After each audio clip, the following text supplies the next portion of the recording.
গতকাল বিধানসভায়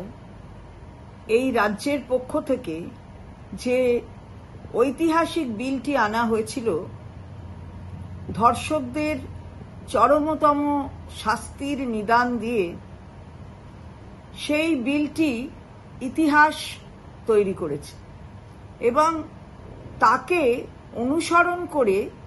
বিভিন্ন রাজ্য থেকেও এই বিলের মতন বিল আনবার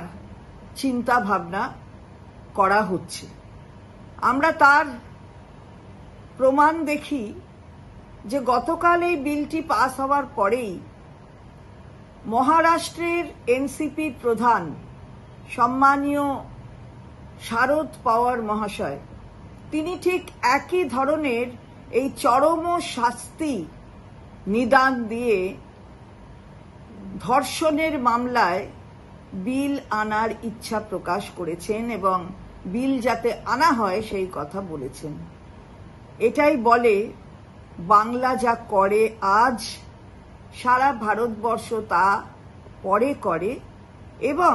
মাননীয় মুখ্যমন্ত্রীর এই যে ঐতিহাসিক পদক্ষেপ, এই পদক্ষেপ গোটা ভারতবর্ষে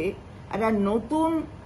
পথ খুলে দিয়েছে, মেয়েদের সম্মান রক্ষার পথ, আর মেয়েদের এই ধরনের ঘটনার শিকার করলে